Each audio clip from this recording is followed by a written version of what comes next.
Video like जरूर कर लीजिए और ऐसे वीडियो लगातार फ्री में पाने के लिए चैनल को तुरंत सब्सक्राइब कर लीजिए और बेल आइकन को जरूर टैप कर लीजिए ताकि आगे भी सारे वीडियो आपको मिलते रहे। यूट्यूब में फॉलो करते हैं तो प्लीज ये वाला फ्री टेलीग्राम चैनल जरूर ज्वाइन कर लीजिएगा। सारे नोटिफिकेशन सारे अपडेट यहीं पे आते हैं, ध्यान रखिए। नमस्कार दोस्तों, एग्जाम प्रिपरेशन में मैं प्रियंका एक बार फिर से आप सभी का स्वागत करती हूं। और आज की इंडियन पॉलिटी की क्लास में हम लोग पढ़ने वाले हैं उच्च न्यायालय अर्थात हाई कोर्ट के बारे में। अगर आप न्यू हैं इस चैनल पर तो डेली दोपहर 1 बजे क्लास कर सकते हैं मेरे साथ, जिसमें मैं इंडियन पॉलिटी अभी कवर कर रही हूँ। इससे पहले देखिए इंडियन ज्योग्राफी कंप्लीट हो चुकी है और मॉडर्न इंडियन हिस्ट्री भी कंप्लीट हो चुकी है। प्लेलिस्ट में सारी क्लासेस एडेड हैं, आप उनको फॉलो कर सकते हैं। इसके अलावा अगर कोई जानकारी चाहिए तो डिस्क्रिप्शन बॉक्स में नंबर दिए गए हैं, आप उन पर पेड बुक की जानकारी ले सकते हैं। कोई कोर्स ज्वाइन करना चाहते हैं, यूपी पीसीएस, आरओ एग्जाम या अदर स्टेट पीसीएस, किसी भी एग्जाम की प्रिपरेशन कर रहे हैं, बेस्ट स्टडी मटेरियल प्रोवाइड करता है स्टडी फॉर सिविल सर्विसेज, जिसके जरिए से आप अपने कोर्स को परचेज कर सकते हैं।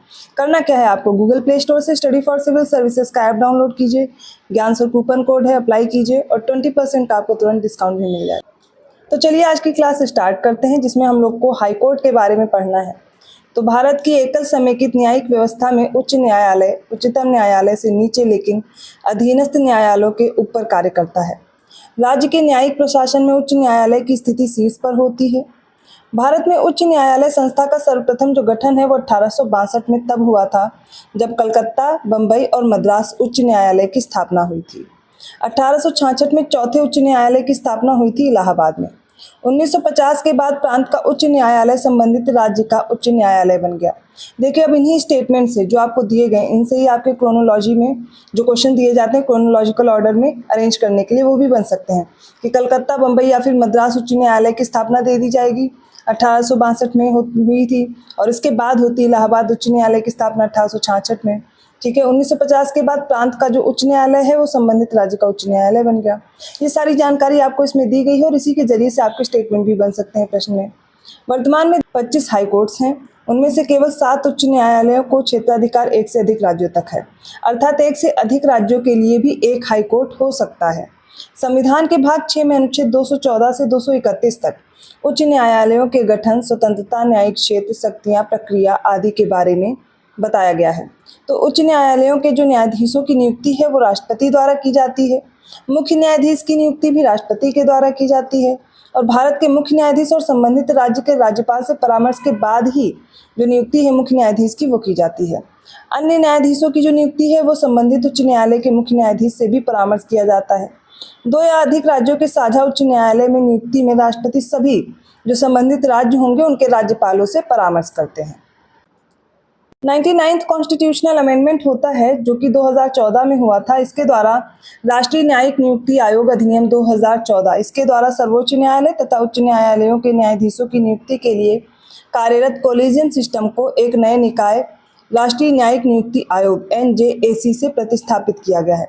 हालांकि 2015 में सर्वोच्च न्यायालय ने 99th कॉन्स्टिट्यूशनल अमेंडमेंट के जरिए से तथा NJAC एक्ट दोनों को असंवैधानिक घोषित कर दिया था। परिणामतः पुराना जो कॉलेजियम सिस्टम है फिर से अस्तित्व में आ गया। आर्टिकल 214 के अनुसार प्रत्येक राज्य के लिए एक उच्च न्यायालय होगा।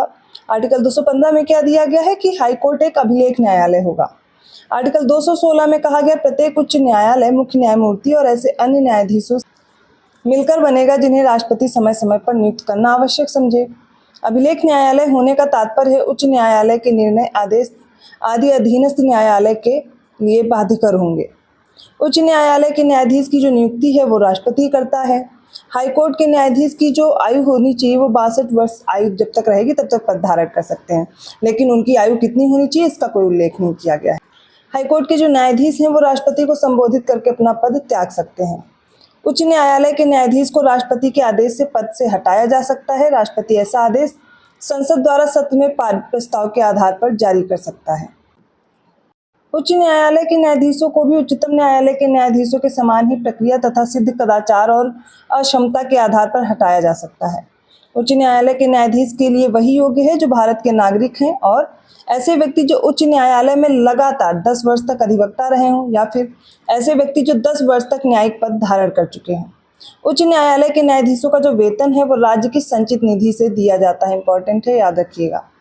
अनुच्छेद 223 के अनुसार उच्च न्यायालय के मुख्य न्यायाधीश का जो पद है रिक्त रहने पर या अनुपस्थित रहने पर कार्यकारी मुख्य न्यायाधीश की नियुक्ति राष्ट्रपति करते हैं। आर्टिकल 226 के तहत मूल अधिकारों को प्रवर्तित कराने के लिए रिट जो जारी करने की शक्ति है वो भी उच्च न्यायालय को प्राप्त है, जबकि आर्टिकल 32 के तहत सुप्रीम कोर्ट को प्राप्त होती है। तो आर्टिकल 227 के अंतर्गत उच्च न्यायालय उस राज्य के सभी न्यायालयों पर अधीक्षण करने की शक्ति रखता है। दिल्ली एकमात्र केंद्र शासित प्रदेश है जिसका अपना हाईकोर्ट है, जबकि अन्य जो केंद्र शासित प्रदेश हैं विभिन्न राज्यों के उच्च न्यायालयों के न्यायिक क्षेत्र में आते हैं। संसद उच्च न्यायालयों के न्यायिक क्षेत्र में विस्तार कर सकती है। ये अधिकार किसके पास है विस्तार करने का? संसद के पास है। सर्वप्रथम 1862 में कलकत्ता, बंबई और मद्रास इन हाई कोर्ट की स्थापना की गई थी। इसके बाद इलाहाबाद उच्च न्यायालय की स्थापना हुई थी 1866 में। हाई कोर्ट से रिलेटेड जो भी आर्टिकल्स हैं वो आप मेरे साथ डिस्कस कर लीजिए, पहले उसको आप लर्न कर लीजिए, फिर इसके बाद जो तथ्य पढ़ रहे हैं उनको फिर से रिपीट कर लीजिएगा तो आपको याद रहेगा। आर्टिकल 214 में राज्यों के लिए उच्च न्यायालय दिया गया है। आर्टिकल 215 रिलेटेड है उच्च न्यायालय का अभिलेखों के न्यायालय के रूप में होना। आर्टिकल 216 रिलेटेड है उच्च न्यायालय के गठन से। आर्टिकल 217 रिलेटेड है उच्च न्यायालय के न्यायाधीश पद के लिए नियुक्त तथा दशाएं। आर्टिकल 218 रिलेटेड है उच्च न्यायालय में उच्चतम न्यायालय से संबंधित कतिपय प्रावधानों का लागू होना। और आर्टिकल 219 क्या है तो ये भी देख लीजिए। उच्च न्यायालयों का जो न्यायाधीशों का शपथ ग्रहण है वो दिया गया है। 220 में स्थायी न्यायाधीश बहाल होने के बाद प्रैक्टिस पर प्रतिबंध। आर्टिकल 221 रिलेटेड है न्यायाधीशों के वेतन आदि से। आर्टिकल 222 से किसी न्यायाधीश का एक उच्च न्यायालय से दूसरे उच्च न्यायालय में जो स्थानांतरण होता है उससे रिलेटेड है। आर्टिकल 223 में दिया गया राष्ट्रपति द्वारा कार्यवाहक मुख्य न्यायाधीश की नियुक्ति। और आर्टिकल 224 कहता है अतिरिक्त और कार्यवाहक न्यायाधीशों की नियुक्ति। आर्टिकल 224A उच्च न्यायालय में सेवानिवृत्त न्यायाधीशों की नियुक्ति से रिलेटेड है। इसके बाद है आर्टिकल 225, ये उच्च न्यायालयों के क्षेत्राधिकार के बारे में बताता है। और आर्टिकल 226 इंपॉर्टेंट है, रिट जारी करने की जो उच्च न्यायालय की शक्ति है वो दी गई है। हाई कोर्ट से रिलेटेड बाकी के जो आर्टिकल्स हैं उनको भी देख लीजिए। आर्टिकल 226A तो अनुच्छेद 226 के तहत इसे निरस्त किया गया है, फिर भी देख लीजिए। केंद्रीय अधिनियमों की संवैधानिक वैधता पर विचार नहीं किया जाना इसमें दिया गया था। आर्टिकल 227 है उच्च न्यायालय का सभी न्यायालयों पर अधीक्षण की शक्ति। आर्टिकल 228 रिलेटेड है हाई कोर्ट में कतिपय मामलों का स्थानांतरण। आर्टिकल 228A भी निरस्त है, इसमें राज्य अधिनियमों की संवैधानिक वैधता से संबंधित मुद्दों पर विचार करने के लिए विशेष प्रावधान थे जो कि हटा दिए गए हैं।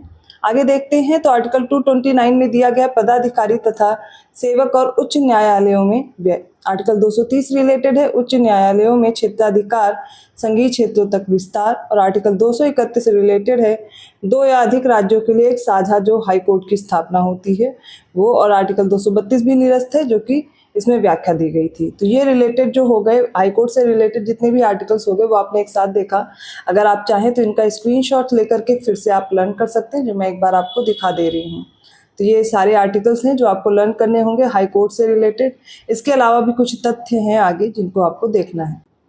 अगला आर्टिकल 233 है। तो 233 क्लॉज 1 के अनुसार किसी राज्य में जिला न्यायाधीश नियुक्त होने वाले व्यक्तियों की नियुक्ति तथा जिला न्यायाधीश की पद स्थापना और प्रोन्नति उस राज्य का राज्यपाल ऐसे राज्य के संबंध में अधिकारिता का प्रयोग करने वाले उच्च न्यायालय से परामर्श करके करेगा। भारत में निवारक निरोध के अंतर्गत एक व्यक्ति को बिना मुकदमा चलाए अधिकतम कितने समय तक बंदी बनाकर रखा जा सकता है तो वो 3 माह तक बंदी बना करके रखा जा सकता है। लोक अदालतों के माध्यम से सामान्य न्यायालयों में लंबित मामलों का दोनों पक्षों के मध्य जो समझौते का आधार है इस पर निपटारा किया जाता है। इसमें दीवानी मामलों के साथ साथ कतिपय आपराधिक मामलों पर भी विचार किया जाता है। लोक अदालतों में वर्तमान या सेवानिवृत्त न्यायिक अधिकारी अथवा विधिक ज्ञान रखने वाला व्यक्ति पीठासीन अधिकारी होता है। ग्राम न्यायालय अधिनियम 2008 के तहत देखा जाए तो ग्राम न्यायालय को सिविल तथा आपराधिक दोनों ही मामलों में सुनवाई का अधिकार है। ये प्रश्न आपका स्टेटमेंट बन सकता है, तो ये जरूर ध्यान रखिएगा कि ग्राम न्यायालय अधिनियम 2008 के तहत ग्राम न्यायालय को भी अधिकार है कि वो सिविल और आपराधिक दोनों ही मामलों की सुनवाई कर सकता है। उच्च न्यायालय के न्यायमूर्ति की जो सेवानिवृत्ति की आयु है वो 62 वर्ष होती है। संविधान के अनुच्छेद 217 क्लॉज 1 में 15वें संविधान संशोधन 1963 तब 60 वर्ष थी और इसके बाद क्या की गई 62 वर्ष। तो इसके द्वारा यह उम्र सीमा निर्धारित की गई है। तो उच्च न्यायालय के न्यायाधीशों की जो सेवानिवृत्ति की आयु है वो 62 वर्ष से बढ़ाकर 65 वर्ष करने हेतु 14वां संविधान संशोधन विधेयक संसद में आज भी विचाराधीन है। अभी पारित नहीं हुआ है, लेकिन ये विचाराधीन है। इलाहाबाद उच्च न्यायालय ने रहमतुल्लाह बनाम स्टेट ऑफ यूपी 1994 के मामले में यह निर्णय दिया कि यदि विधि के उपबंधों को विफल करने के उद्देश्य से 3 बार तलाक शब्द बोलकर तलाक लिया जाता है तो ऐसा तलाक गैर कानूनी होगा। ठीक है। अंडमान और निकोबार द्वीप समूह पर कोलकाता उच्च न्यायालय का क्षेत्राधिकार है, जिसकी सर्किट बेंच जो पीठ है वो पोर्ट ब्लेयर में है, इसको याद रखिएगा। तो वर्तमान में 7 ऐसे हाई कोर्ट हैं जिनके न्यायिक क्षेत्र 1 से अधिक राज्य या फिर केंद्र शासित प्रदेश पर हैं। बाकी के जो बचे हुए राज्य या केंद्र शासित प्रदेश है उनका खुद का हाई कोर्ट है, लेकिन 7 ऐसे हाई कोर्ट्स आपको याद रखने हैं जिनका न्यायिक क्षेत्र जो है 1 से अधिक राज्य या फिर केंद्र शासित प्रदेश है। सातों को याद कर लीजिए, प्रश्न बन सकता है, पूछे जाने की संभावना है। तो सबसे पहला है बॉम्बे उच्च न्यायालय। बॉम्बे हाई कोर्ट के अंतर्गत महाराष्ट्र आता है, दादरा और नागर हवेली और दमन दीव आता है और इसके साथ साथ गोवा आता है, याद रखिएगा। कोलकाता उच्च न्यायालय में पश्चिम बंगाल और अंडमान और निकोबार द्वीप समूह आता है। गुवाहाटी उच्च न्यायालय में असम आएगा, नागालैंड, मिजोरम और अरुणाचल प्रदेश। ये 4 राज्य हैं जो गुवाहाटी हाई कोर्ट के अंतर्गत आते हैं। चौथा है जम्मू और कश्मीर और लद्दाख हाई कोर्ट। तो इसमें कौन कौन से केंद्र शासित प्रदेश आ रहे हैं? इसमें जम्मू और कश्मीर और लद्दाख का क्षेत्र आता है। केरल हाई कोर्ट जो है इसमें केरल और लक्षद्वीप समूह भी आता है। मद्रास उच्च न्यायालय में तमिलनाडु और पांडिचेरी आएगा और पंजाब और हरियाणा हाई कोर्ट में पंजाब, हरियाणा और चंडीगढ़ भी आता है। तो ये आपको याद रखना है, लिस्ट जरूर याद कर लीजिएगा, इंपॉर्टेंट है आपके एग्जाम पॉइंट ऑफ व्यू से। अगर वीडियो अच्छा लगा तो प्लीज़ लाइक कीजिए, चैनल को सब्सक्राइब कीजिए और लोगों को शेयर करते रहिए। और आप लोग की एक प्रॉब्लम थी वॉइस को लेकर के कि बहुत कम आवाज़ आती है, आप लोग कमेंट करके बताइएगा अब आप लोग को वॉइस क्लियर आ रही है या नहीं। अगर कोई भी सुझाव है आप कमेंट करके ज़रूर बताइएगा। वीडियो अच्छा लगा तो प्लीज़ लाइक करना मत भूलिए। अभी तक चैनल को सब्सक्राइब नहीं किया और रोज़ वीडियो देख रहे हैं तो सब्सक्राइब जरूर कर लीजिए और लोगों को शेयर करते रहिए। इसके अलावा आप इन कोर्सेज को परचेज करना चाहते हैं, जैसे कि मुझसे जो आप क्लासेस पढ़ रहे हैं वो सामान्य सी जानकारी के साथ एग्जाम पॉइंट ऑफ व्यू से जो आपके सारे एग्जाम्स को लेकर के मैं एक सब्जेक्ट लेकर के चल रही हूँ। लेकिन मान लीजिए आपको सिर्फ आर स्पेसिफिक कोई सब्जेक्ट चूज करना है या स्पेसिफिक कोई एग्जाम है आपका, जैसे कि आर री एग्जाम है या यूपी पीसीएस है, कोई अदर स्टेट का पीसीएस एग्जाम आप दे रहे हो या फिर यूपीएससी के लिए प्रिपेयर कर रहे हो, तो हर एग्जाम के लिए स्पेसिफिक तैयारी आपको अलग से करनी है, सेपरेट कोर्स चाहिए। इसके लिए आप स्टडी फॉर सिविल सर्विसेज का ऐप डाउनलोड करके कोर्स अपना परचेज कर सकते हैं।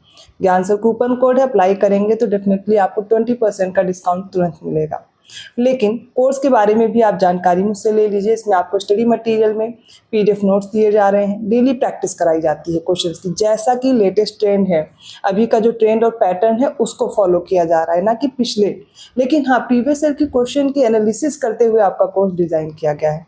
कोई भी डाउट है कमेंट करके ज़रूर पूछिएगा, या और भी कोई जानकारी चाहिए आपको कोर्स से रिलेटेड तो आप पूछ सकते हैं। आपके कुछ कमेंट्स आते रहते हैं, डाउट रहते हैं, कमेंट करके बताइएगा। उन डाउट्स के लिए मैं अलग से वीडियो बना दूंगी जो कि मैं बीच बीच में डाल देती हूँ। वीडियो कैसे लग रहे हैं ज़रूर बताइएगा। ऐसे ही कंटेंट के साथ मैं मिलती हूँ अगली क्लास में। अगला टॉपिक अभी तो यही नहीं कंप्लीट हुआ, पहले इसी को कंप्लीट करेंगे फिर अगले टॉपिक की ओर बढ़ेंगे। धन्यवाद।